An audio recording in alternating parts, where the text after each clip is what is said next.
tēnei rōki te RPC angana ki a koe i te mata kia tata mai koe kia mātou hei awhina e are taki a mātou ka mahi nui a mare tēnei are. Mahi ai mātou mo tō rangatanga o te whenua, te mōna, o ngā wai, o ngā iwi katoa e nuana kai o. E mua koe a mātou e hoa e tui te o mātou mahi ko koena hoki hei whakakahi ana hoki. Whakira a mātou mahi ki mata e mai me whakoti I roti a koe ko whiwhi aki te ora tōru I kuri whai ko tō mātou aki. Amen.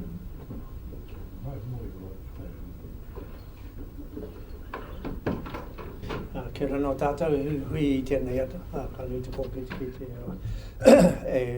e hui ki te kōrero me e pāna ki te kaupapa, te aki o mātou whenua. Te mea tuatahi mihi atu ki a koe e pā mo te karakia timatana tō tātou hui. I tēnei wā, ka uri a te mātou whakaro ki te tihi o ngā kaimahi ma te I tērā marama, a Mike Taylor, no reira he te rangatira, a hoko whiti rangatira. Ka hore o kaimahi, o hoa, o tēnei tari, o whānau e wareware I a koe. No reira hare atu ki rongo I tō mātou araha. No reira ngā itua maha, ngā itua huhua, I wanganui a tātou I tēnei ata, tēnei te mihi atu, hare atu koutou ki rongo I tō mātou araha. No reira koutou a kānui te kō ki te kitia, ko te tūmana, ko te ngākau, ka kōrero mātou ki rongo I te rangi maere, no reira he. Koutou mā, tēnā koutou, kia ora tātou.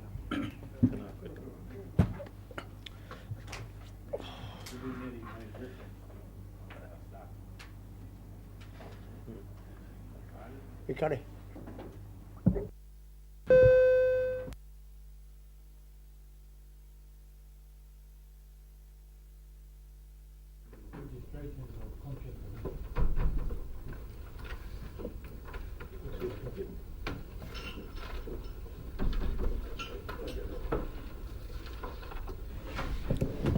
Yes, Mr. Chairman, at the last meeting we had, it was raised that I was appointed to the tribunal to look at the conservation order for the Ngāruara River. That wasn't the case. All that was happened is that an email had gone out asking me if I would consider it. However, yesterday, in a formal notice arrived from the Minister asking me to sit on that tribunal. This raises the issue of conflict of interest. I had a long discussion with Mr. Palmer this morning about it, and the end of that discussion was felt that the way to deal with this, certainly from my perspective, was for me to stand down from the RPC until the inquiry is over. So it's not just registering a conflict of interest, but to register it's in the best interest of all concerned that I stand down from the RPC until the inquiry is over and the report has been submitted.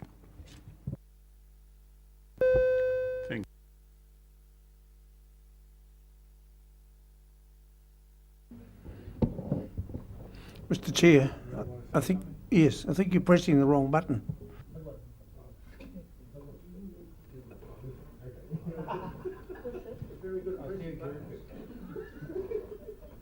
I wish all our members well and the best was ahead of you in the next few months. Thank you for your contribution to the party. He's coming back. Okay. Confirmation of the minutes of the Regional Planning Committee held on the 1st of March. Someone moved that they be taken as read and that we deal with corrections and matters arising page by page. Tuanella, second, Mike, yeah, okay. All in favour? Okay. Any matters arising from page 1? Page 2, page 3, Page 4.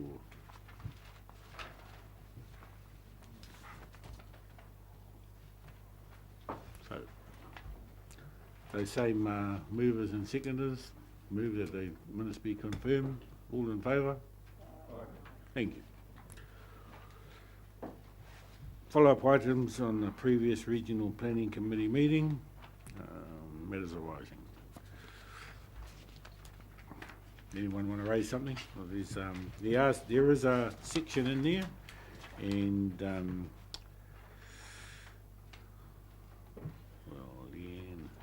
and there is a recommendation. Is anyone of the staff wanting to comment on those? Chair. Your name is approved by. Okay. Just anyone want to? Sorry, Chair. So going through the follow-up items. Yeah. Yeah.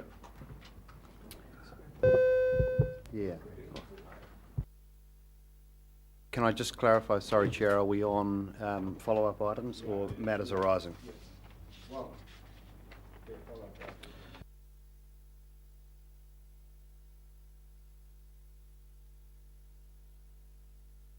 The first item, just a correction on this one, Mrs. Hooper's not responsible for the oil and gas plan change, as much as I'd dearly love to share that burden with her.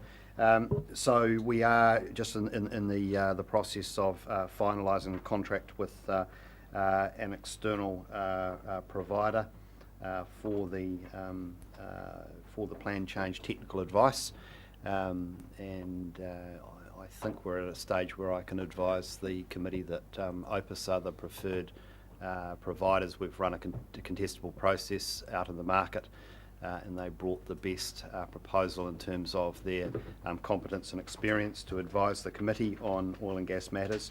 So we will be bringing a further advice to the next meeting of the committee on that plan change. So that work is now very much underway. We've dealt with Dr. Marker's issue, and perhaps if I just could comment a little bit more on that to give perhaps slightly more context. As we worked through the issues, what became evident is that the conflict not only related to the water conservation order, but obviously the tank plan change because of the significant overlap between those two pieces of work. Also the potential for an outstanding fresh water body plan change as well, and then other plan changes, and you can even think about issues such as oil and gas potentially are about protection mechanisms over another protection mechanism in which Dr. Marker was performing a quasi-judicial role. Cumulatively, the work of this committee became such that he would be absenting himself from perhaps more business than not, and so on that basis it seemed the most prudent thing for him to stand down at this time. Mr. Chairman, in relation to the situation, will an alternate or a replacement be appointed for Dr. Marker? Would you like me to answer that? Yes. Through you, Mr. Chairman. Yes, we will be writing to He Tuatakitini and asking them for an appointment to be made to the committee, because they do have the opportunity to have two members on the Regional Planning Committee, so it would only be fair that they are able to fill that. As Dr. Marker indicated when he was signalling he was going to be standing down, this could be for a fairly significant period of time, and so I think it's important that Tamatea continues to be represented around the table. Thank you. Thank you, Chair. So moving on to the outstanding fresh water bodies issue. So advice is planned to come back to this committee on the 3rd of May. I am aware, however, that the tangata whenua representatives on the committee attended a hui yesterday and had some dialogue on this matter. And so Chair, perhaps with your agreement, it may be useful for the other members of the committee and staff to get some feedback from you on yesterday's discussion, perhaps as an additional item this afternoon, or towards the end of the agenda, if you see that as appropriate. Otherwise, we can bring back a paper on the 3rd of May. Tanya?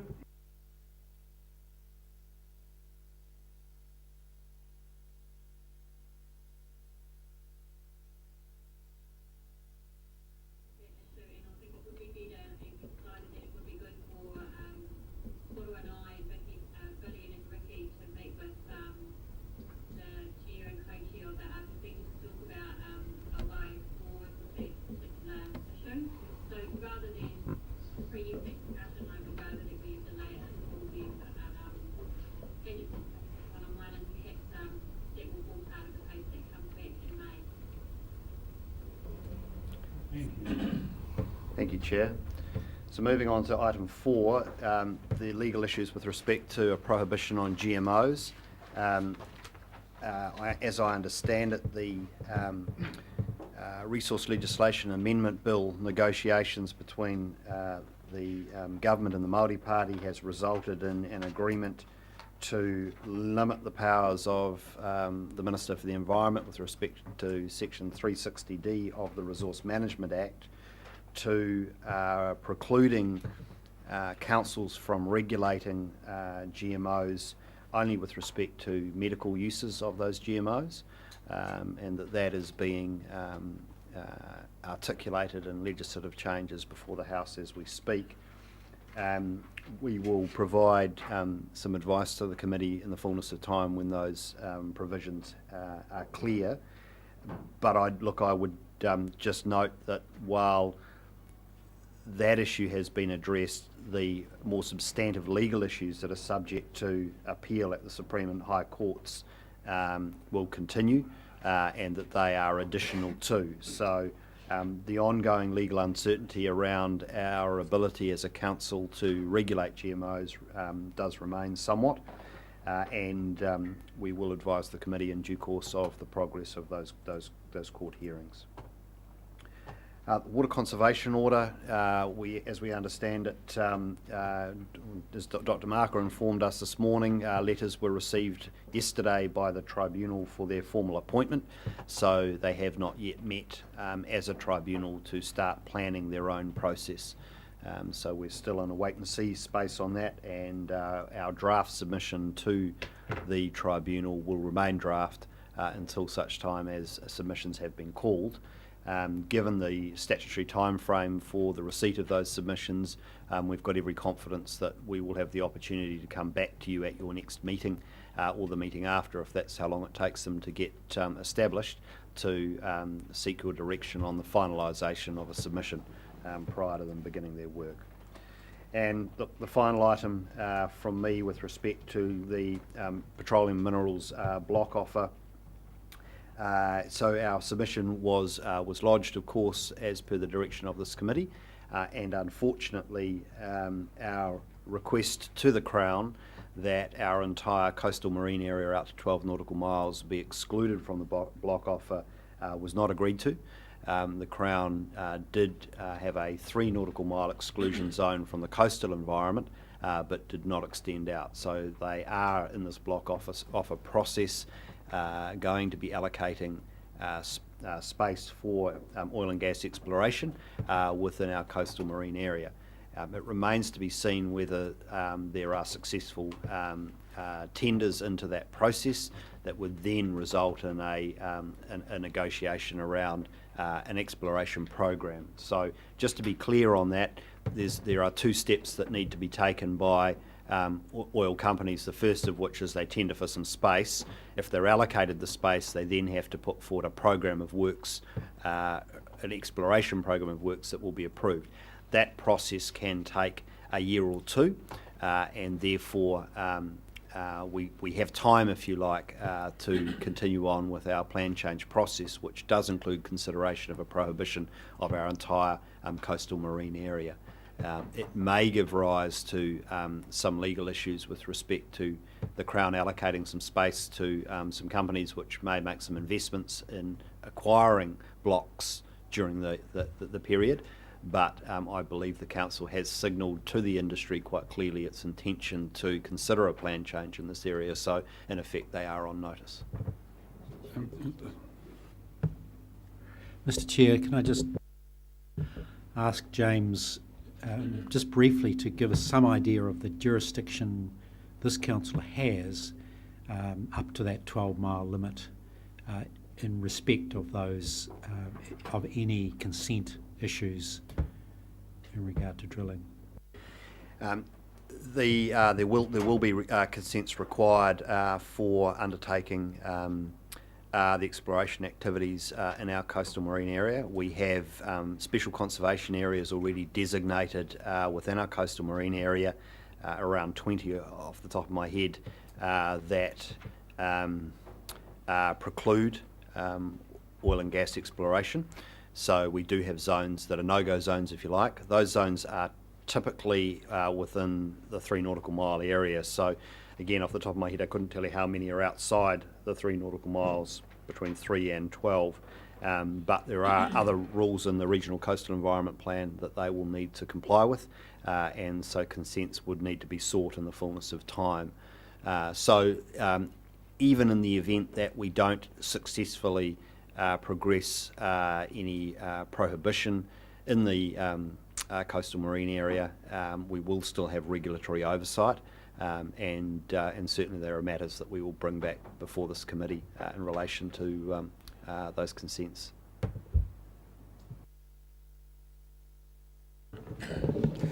So James, just to cut to the chase here, so we asked the government to give us 12 nautical miles free of oil exploration, and they've completely ignored us. They have ignored us to the extent that they have only provided 3 nautical miles protection. Okay, well, I'm not very happy about that. Yeah, thank you, Chair. Just kind of a follow-up from your question that your response to Councillor Curtin, and just to clarify in my mind, what you're saying there, James, is that even though the block officer extend to 3 nautical miles, if the oil and gas companies come to explore that area, they have to come to us to apply for resource consent to be able to do that, as they would if it was onshore.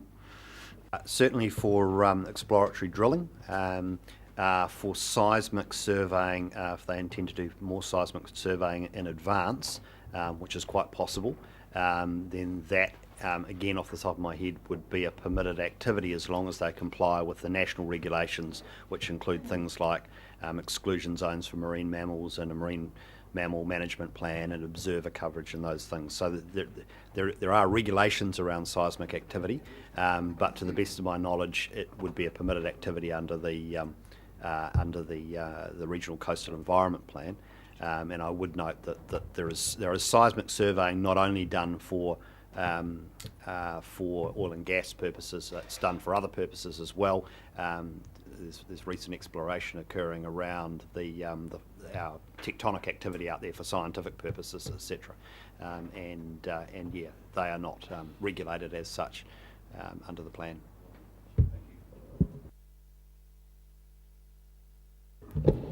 Kia ora, Chair, and thank you, James, for that update. It's really good. I'm just really concerned, especially in the area of the Wairau Hard area. It's fish sanctuary that's there, and it's also a commercial basis where our iwi and hapu get revenue from, and it's just like I look at like inland, just like a park of where all the juvenile fish grow and everything, and it's just a shame, if the government's looking at it like that. That's a piece of area that Hawke's Bay and the public should be proud of, because it's been there for a very long time and a lot of research has been put around it, and I just can't understand why the government's thought like that. Kia ora. Yeah, James, kia ora, thank you for the report.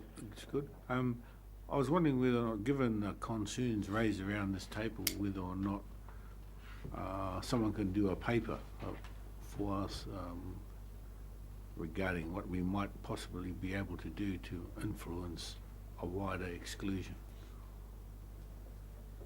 Chair, can I suggest that in the upcoming advice to you on the oil and gas plan change, that we do consider what alternative mechanisms are available to the council above and beyond a prohibition under the Regional Coastal Environment Plan to achieve the outcomes. So we'll include that in the bundle of advice that comes back to you.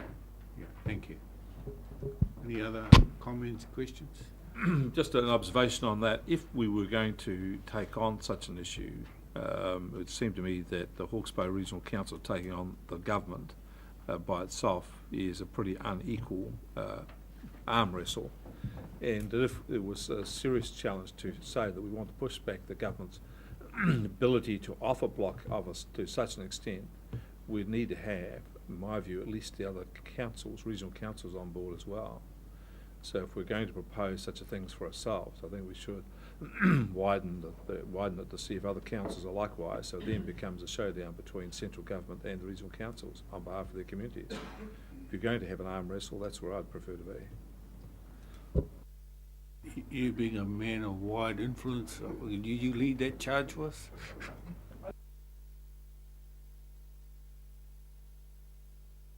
So then it becomes the regional council against the government opposition. Mr. Chairman, I think Tania would like to make a contribution here. Thank you. Tanya DeFino Rex discussed this yesterday, and we were looking to maybe add another item of business onto the agenda, but since we're already discussing it, I may as well raise it now if it's possible. I mean, at least it's positive, even if it's a thin edge of the wedge type thing, that the Minister has at least excluded 3 nautical miles from exploration, but it's nowhere near enough. And in light of the comments from James around the oil and gas plan change that's proposed, we're currently only looking on land or on shore at those water bodies, and our suggestion is that we extend our review in that process to also look at the foreshore and seabed out to 12 nautical miles and explore whether there's a possibility of prohibiting oil and gas exploration in that area as well, given its importance. So James, I appreciate your comments on that. I just caught you saying that you were going to look at other options other than a prohibition in that area, but we would like to see the council, given we're already looking at the onshore water bodies, why can't we also look at the 12 nautical mile limit?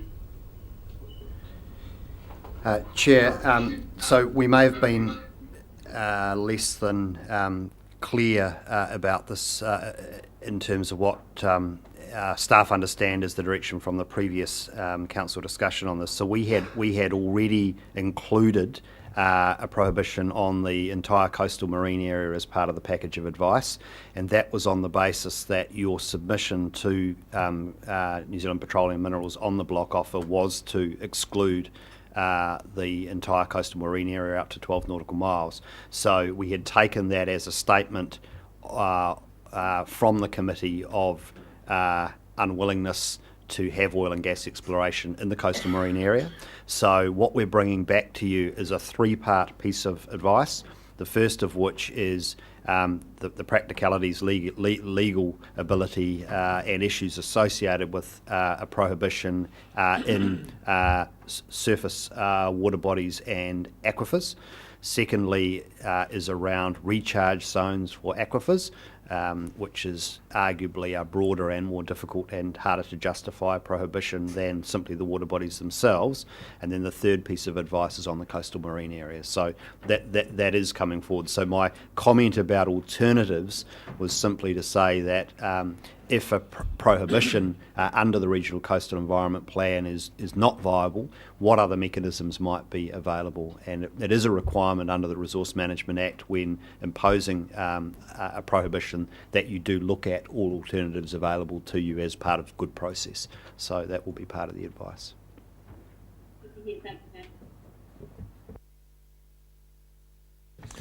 Thanks, James, and thanks, Tania, for your very sensible comments there. That's certainly what I support as well, and I know some other councillors around the table support. My comment to Councillor Barker is, in my life, I've always thought, never get intimidated by the big boys. The government isn't right just because they're the government and just because they're big. And I have a personal experience where I did take them on by myself with a couple of others and won They can be beaten. They're not always right.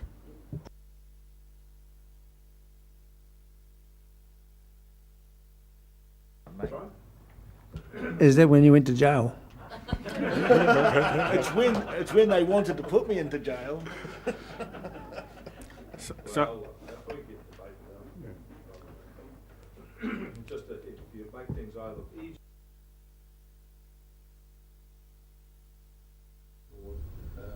forming alliances, getting friends, building allies, building a support base was actually a smarter thing than just doing it alone because you don't get that's not like that's reasons.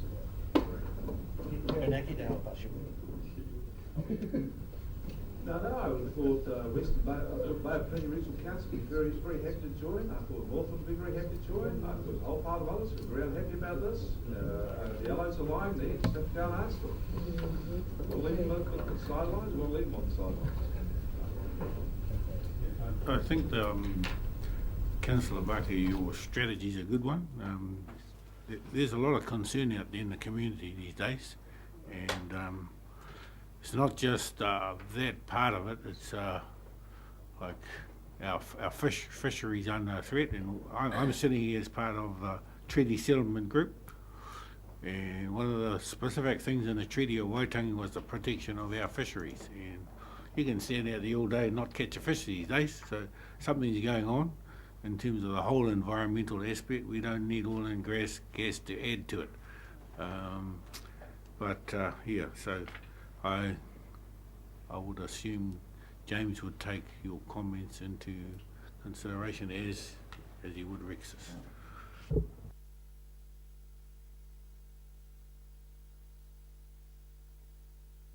Just in support what Rick said, I think we've got enough experience around the table around that kind of view, because a lot of our settlement guys who have been down the road, it's been a 13 and 14 year journey for a lot of us, and we've come up against the Crown many a times.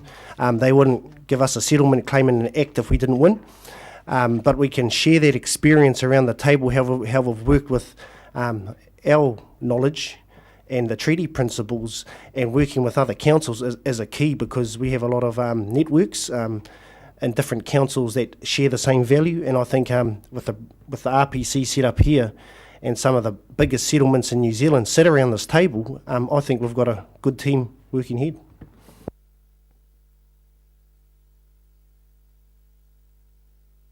Yeah, kia ora, Chair. Just to get some clarity about our position on this take, could the staff provide a paper at next month's meeting just advising on the feasibility of expanding on this investigation around this matter? Can I, through you, Chair, just clarify, expand it in what respect? Just how best can we deal with this issue with regard to the Crown's response and our response, how we want to progress this? So the advice that we're bringing forward will look at, I guess, all options to achieve the outcomes. So it will be broadly cast. There will be a range of legal issues that a prohibition will give rise to with respect to the relationship between the Resource Management Act and our powers, and the Crown Minerals Act, and the ability for the Crown to allocate resources against, I guess, the provisions in the Regional Coastal Environment Plan, and what takes precedent. Certainly activities that are allocated under the Crown Minerals Act are regulated by the Resource Management Act, so that is clear. What this gives rise to is whether or not the Crown can and should allocate where there are prohibitions in the fullness of time. Obviously there's not a prohibition at the moment, so that they're more than able to do so, but I think that's one of the key legal arguments that will then fall out of a prohibition in the event that we do. So it's quite a broadly cast piece of advice at the moment, and I'm just not clear at this point in time how we could expand it further than what we're already doing, but perhaps you could give us some feedback when we bring back the scope of works at the next council meeting on this, and tell us if there are areas that you think we could explore further. Yes, thank you, James. It was more so in particular relating to our persistence of the 12 nautical mile.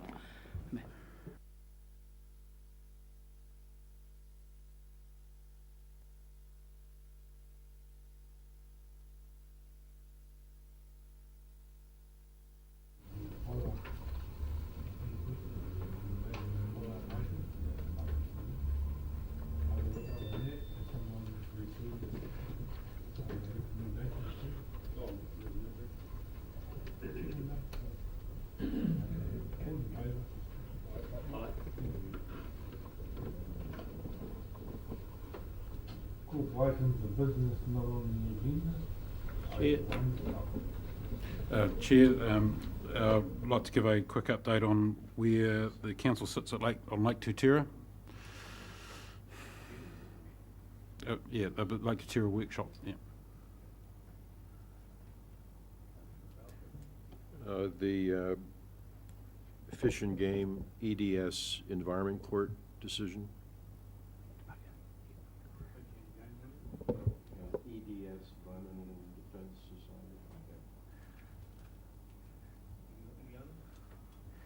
Society. Meeting frequency and one plan, but I suspect I've been gazumped by my colleague here. So.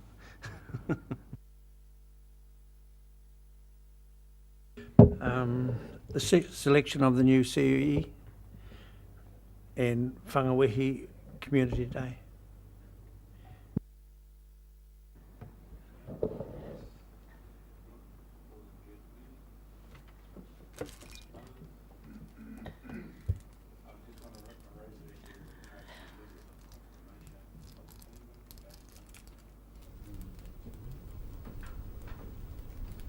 I just wanted to do a tag with the meeting frequency. I was going to call it meeting practicalities, but I would like to speak during that item as well, please.